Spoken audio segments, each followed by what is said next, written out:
यदि श्राद्ध पक्ष के अंदर प्रदोष तिथि पड़े और श्राद्ध की प्रदोष के दिन यदि शाम के समय पर प्रदोष काल में एक 4 बत्ती का गाय के घृत का दीप लगाया जाए और 4 पितरों का स्मरण किया जाए।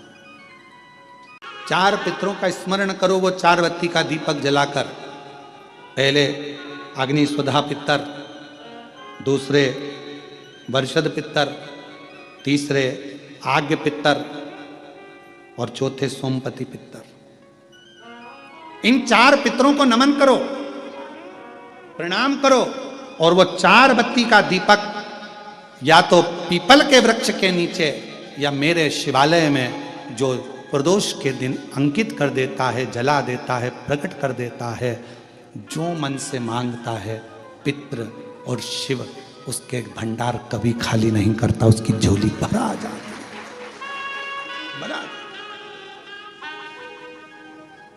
कौन से दिन? श्राद्ध पक्ष में जो प्रदोष आए, प्रदोष के दिन प्रदोष काल में दीप प्रकट करने की बड़ी महत्वता है।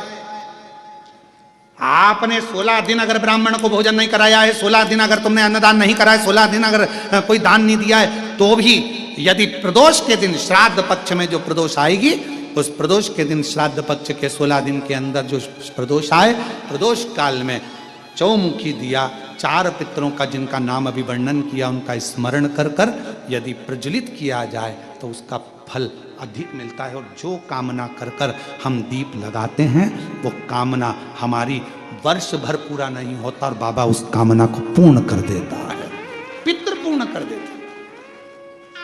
तुम अपने पितरों का नाम लो और लगाओ, क्योंकि ये 4 पितृ 4 दिशाओं से हमको सुरक्षित रखते हैं। अग्निस्वध पितर हमारे पूर्व दिशा से हमें सुरक्षित रखते हैं। वर्षद पितर हमें वर्षद पितर हमें दक्षिण दिशा से सुरक्षित रखते हैं। और महाराज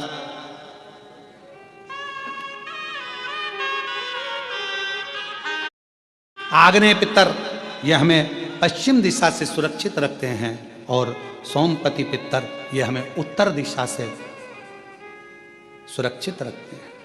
ये वो पितर हैं जिनका नाम लेकर यदि प्रदोष काल में प्रदोष के दिन श्राद्ध पक्ष में अगर दीप 4 बत्ती का घृत का लगाया जाता है, या तो शिवालय में या पीपल के वृक्ष के नीचे, अगर वहां नहीं लगा सकते तो तुलसी के पौधे के नीचे, उसके सामने, या बट वृक्ष के सामने, या आंवले के वृक्ष के सामने, या बेलपत्र के वृक्ष के सम्मुख में, कहीं पर भी अगर इस दीप को लगाया जाता है और शिव का नाम लेकर उसको प्रज्वलित किया जाता है तो पितृ और शिव आपका कार्य सफल जरूर करते हैं और रक्षा जरूर करते हैं। हम तो यहां तक कहेंगे, किसी को स्वप्न आते हो, स्वप्न में भय हो जाता है, बच्चा एकदम रोकर उठ जाता है, चिड़चिड़ा हो जाता है, व्यक्ति के अंदर द्वेष उत्पन्न होने लगता है, क्रोध आने लगता है, बहुत ज्यादा टेंशन है, डिप्रेशन है, मानसिक चिंता है, उसको हम कहेंगे इस दीप को जरूर जला, उसको लगाना चाहिए।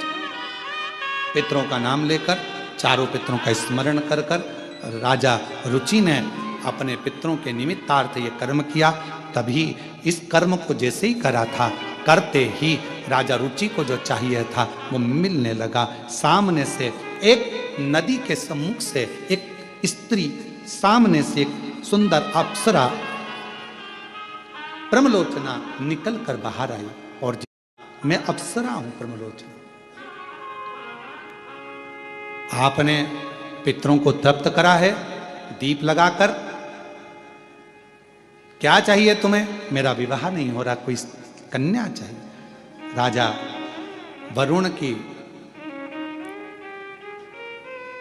पुत्र की पुत्री मालती जो तुम्हें वर्णन कर, तो पितृपक्ष में प्रदोष के दिन 16 श्राद्ध में जो पितृपक्ष चल रहा है, 16 श्राद्ध चल रहे हैं, इसके अंदर जो प्रदोष आए, उस प्रदोष के दिन प्रदोष काल में एक चौमुखी दिया, 4 बत्ती का दिया गाय के घी का, या तो पीपल का वृक्ष हो, बेलपत्र वृक्ष हो, या आंवले का वृक्ष हो, या बट वृक्ष, 4 पितरों का नाम लेकर और शिव का नाम लेकर उसको प्रज्वलित।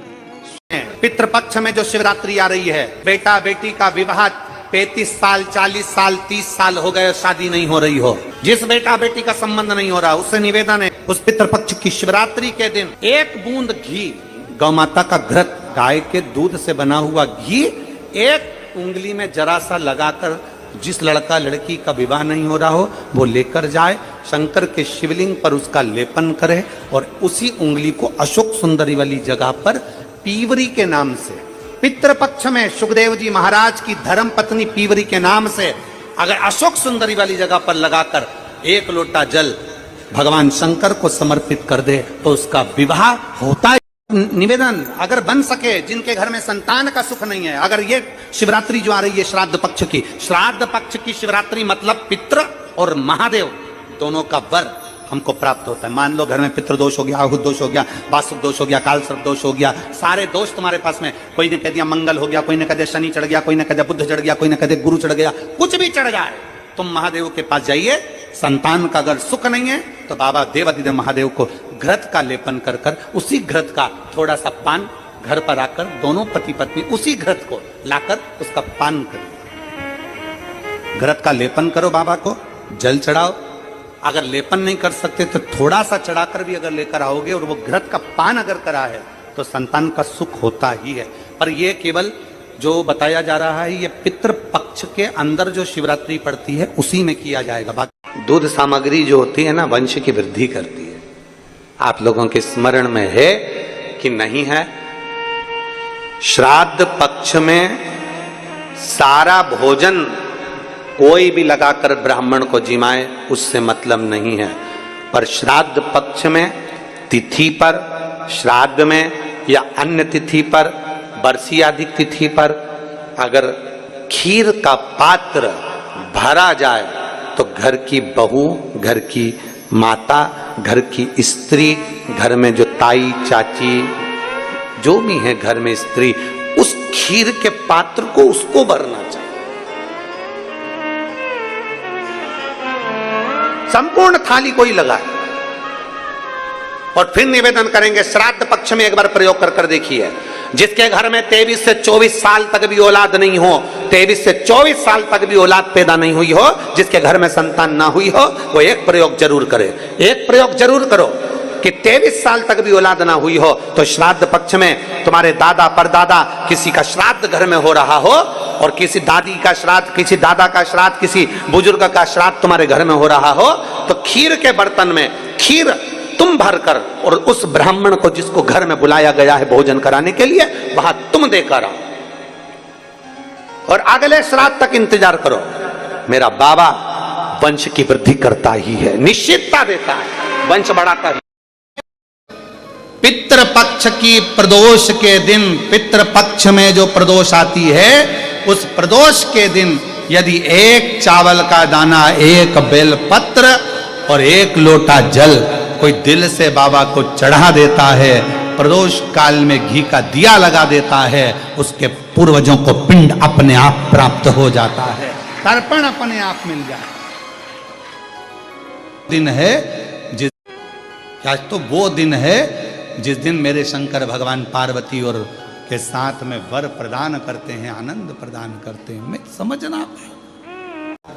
आर्यमा स्वामी ने कहा कि पितृपक्ष में, श्राद्ध पक्ष में जो भगवान शंकर की शिव महापुराण की कथा को श्रवण करेगा उसके पूर्वजों को मुक्त स्वयं आर्यमा स्वामी कहते हैं। शिव और आर्यमा दोनों परम पद की ओर अग्रणी मुक्त। कोई वेतरणी में फंसा है, कोई कहीं फंसा है, कोई कहे कि ये दोष, कोई कहे वो दोष, कोई कहे ये, कोई कहे भाई, सब मुक्त है। शिव का नाम लिया सब मुक्त है। श्राद्ध पक्ष में मासिक शिवरात्रि आती है। बोलो आती कि नहीं आती? अरे जम के तो बोलो जरा, आती है ना? श्राद्ध पक्ष में मासिक शिवरात्रि आती है। एक श्वेत पुष्प था कि श्राद्ध पक्ष में शिवरात्रि आती है और शिवरात्रि के दिन शिवरात्रि के एक पुष्प का वर्णन क्या कहता है हमारा शास्त्र? शिवरात्रि का एक लोटा जल क्या वर्णन करता है हमारा शिव महापुराण। तेरी कृपा बिना न हिले एक भी अणु, लेते हैं श्वास तेरी कृपा से। एक बेलपत्र का, एक पुष्प का क्या वर्णन है, एक पुष्प का क्या आनंद है, एक पुष्प का क्या रस तत्व है, ये शिव महापुराण की कथा वर्णन करती है। इस शिवरात्रि की कितनी महत्वता होती है। शिव महापुराण की कथा कहती है, भाई श्राद्ध पक्ष में पड़ने वाली शिवरात्रि का स्मरण जरूर करिएगा। किसी नारी को अगर 32 साल भी शादी को हो गए हों और संतान नहीं हो रही है, 30-35 साल हो गए, 32 साल हो गए, 28 साल हो गए, 15 साल हो गए, 20 साल हो गए और संतान का सुख नहीं हो, तो श्राद्ध पक्ष की शिवरात्रि की बड़ी महत्वता है, बड़ी महत्वता। तो शिवरात्रि का बड़ा महत्व है। पुष्प, आप लोग भी निवेदन है, बाबा देवादिदेव पक्ष की शिवरात्रि के दिन बाबा देवादिदेव महादेव को एक सफेद पुष्प समर्पित कर देने पर अपने मन की कामना कर कर बाबा देवादिदेव महादेव 3 महीने वो कामना पूर्ण करता है। और जिसके यहां पर विद्वत जन ब्राह्मण जन ने कहा हो कि पितृदोष ज्यादा है या घर में शुभ कार्य नहीं हो रहा या तकलीफें ज्यादा हो रही हैं, कोई बड़ी बीमारी ने अगर घेर लिया है, कोई बड़ी तकलीफ सामने आ गई हो, तो उनको भी निवेदन करूंगा कि प्रयास करना कि एक सफेद पुष्प अपने हाथ से बाबा देवादिदेव महादेव को समर्पित करना। उसके बाद तुम्हें जो बड़ी बीमारी है उसकी जब शिवरात्रि पर आप समर्पित कर दो, 1 महीना पूर्ण हो जाए, अगले महीने की शिवरात्रि आए, श्राद्ध पक्ष की शिवरात्रि जाएगी, फिर अगले महीने की जब शिवरात्रि आए तो उसके पहले आपकी जो बीमारी है उसकी एक बार जांच कराना, बाबा देवादिदेव महादेव उस बीमारी को समाप्त जरूर करें। श्वेत पुष्प, भगवान शंकर का जो श्राद्ध पक्ष का जो शिवरात्रि है उस पर जो श्वेत पुष्प की परिभाषा, उसको हमें जानना, उस परिभाषा। अगर अपने पूर्वजों को जल नहीं दे सकते, अपने पूर्वजों को तर्पण नहीं कर सकते, अपने पूर्वजों के लिए भोजन नहीं करा सकते, अपने पूर्वजों के लिए कोई तुम भाग नहीं दे सकते, अपने पितरों के लिए तुम कुछ नहीं कर सकते, तो नंदी ने तारकासुर से कहा, एक मुट्ठी दुर्बा घास उखाड़ कर किसी गाय को खिला देना, उससे भी तेरे पिता की, तेरे पूर्वज की मुक्ति गति निश्चित है। ज्ञान है ये, नंदीश्वर का ज्ञान। 16 दिन श्राद्ध में बन सके, आप अगर किसी को भोजन करा सके ठीक है, ना करा सके ठीक है, कुछ नहीं बने तो थोड़ी सी घास, थोड़ा सा ग्रास तोड़कर गौ माता को भी खिला देने पर हमारे पूर्वजों को, हमारे पितरों को मुक्ति प्राप्त हो जाती है, मोक्ष मिल जाता है। शिवरात्रि के दिन रात्रि को चढ़ाया गया गेहूं का दाना, अगर जिसके यहाँ 30-30 साल तक भी औलाद ना हो, उसके घर में भी भगवान बच्चा दे देता है।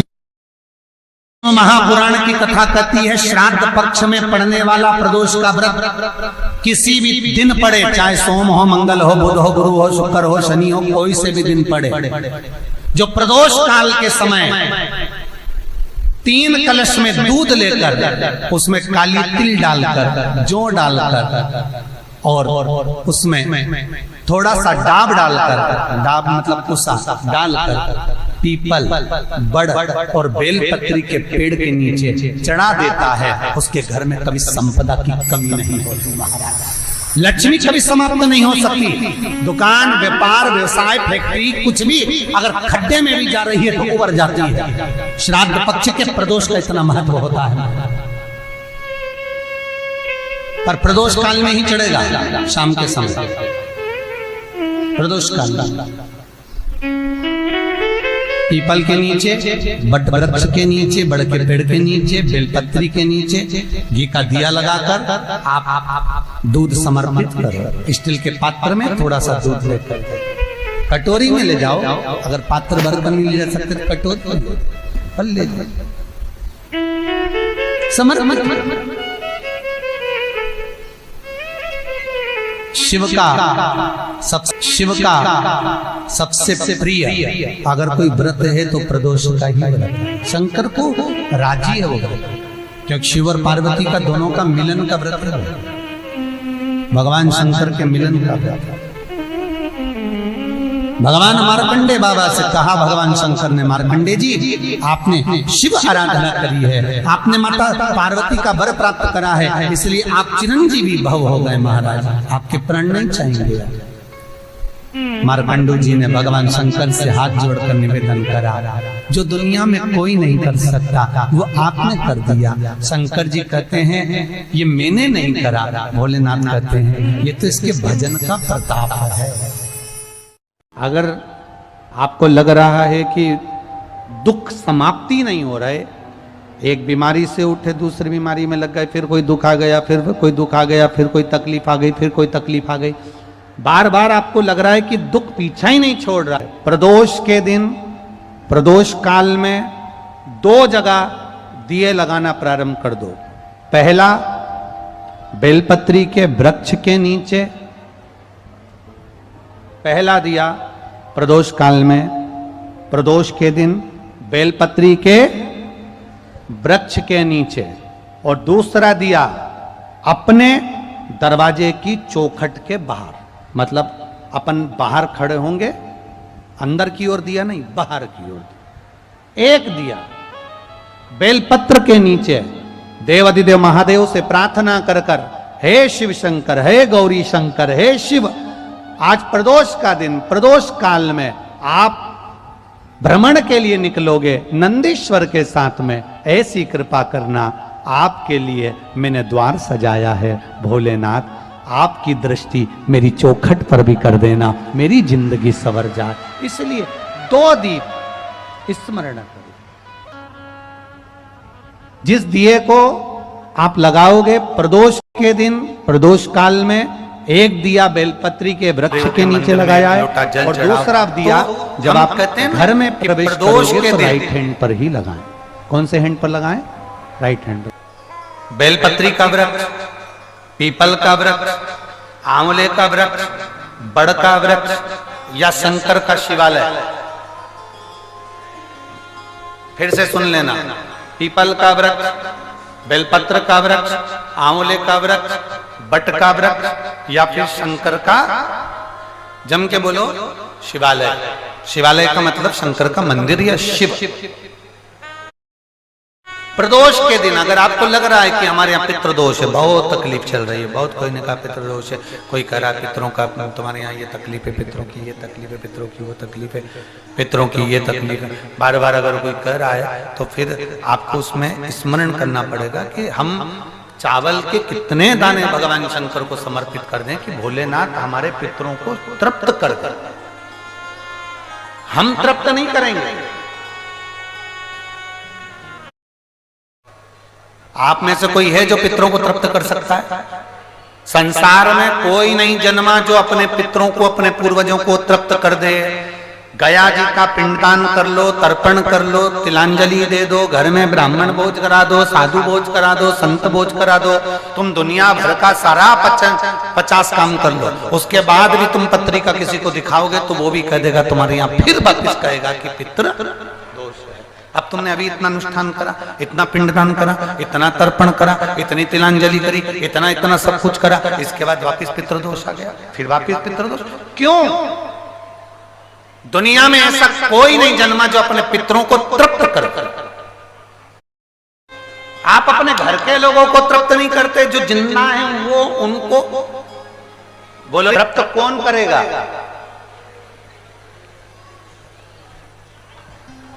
जिनकी शरण में पित्र है, वास्तु के देवता भगवान शंकर, काल सर्प दोष के देवता भगवान शंकर, जितने दोष होते हैं पितृदोष के देवता भगवान शंकर, तो हम तृप्त नहीं कर सकते। अगर इनको तृप्त करेंगे तो देव अधिदेव महादेव करेंगे। 7 चावल के दाने, या तो पीपल, बेलपत्र, प्रेशर गला पकड़ रहा हल्का सा, पीपल, बेलपत्र, आंवला, बटवृक्ष या फिर शिवालय। प्रदोष के दिन 7 चावल के दाने आप इन जगह में से कहीं पर भी अगर आप समर्पित कर देते हैं तो उसके बाद आप जो जिंदगी जी रहे हैं और 3 महीने फिर आप अंदाजा लगा कर देखना कि आपने जो 7 चावल के दाने इन स्थान पर अगर आपने समर्पित करे तो उसका फल पितरों को मिला कि नहीं मिला और उसका फल हमें प्राप्त हुआ क्या।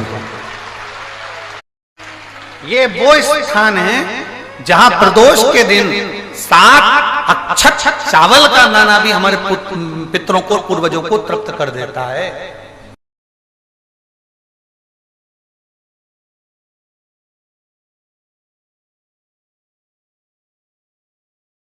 पितरों को एक पद पर प्रतिष्ठित कर दिया जाता है जिसको देव पितर कहते हैं। देव पितर का काम क्या है? कोई तुमसे पूछे कि पितर और देव पितर में अंतर क्या है, पितर और देव पितर में अंतर क्या आता है, देव पितर का कार्य क्या है?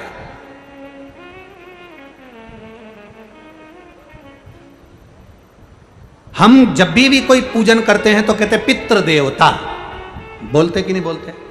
पर आज तक हम अब यह नहीं बोलते कि देव पितर का कार्य क्या, देव पितर क्या है। पितर देव नहीं, देव पितर का कार्य क्या है? देव पितर का एक कार्य है, परमात्मा जीव को गर्भ में धारण करा देता है, पर जो शरीर गर्भ के अंदर बच्चे का बनता है, बेटा बेटी का जो गर्भ के अंदर शरीर बनता है, वो देव पितर निर्मित करते हैं। उनका काम क्या है? देव पितर का सबसे बड़ा कार्य है कि गर्भ में जो बच्चा है उस गर्भित बच्चे को शरीर कैसा देना,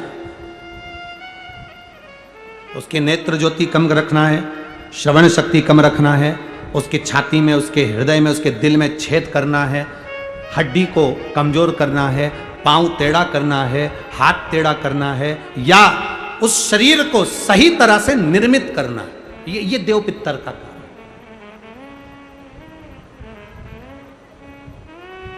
ये देव पितर का कार्य। देव पितर का कार्य क्या है? घर में शुभ कार्य को करवाना, घर में अच्छी चीजें लाना, गर्भ में जो बच्चा है उस बच्चे को शरीर पूरा देना, ये देव पितर का कार्य है। पितृदेव और देव पितर में बहुत अंतर है, बहुत अंतर, बहुत अंतर। एक चुटकी आटा, अब तो थोड़ा सा रंगोली का काम ज्यादा हो गया, नहीं तो हमने पहले भी कथाओं में कहा है कि 3 जगह पर आटे की रंगोली काम करती है, जिसका फल 1000 गुना होता है। 3 जगह पर आटे की रंगोली काम करती है, हमने पहले भी कहा।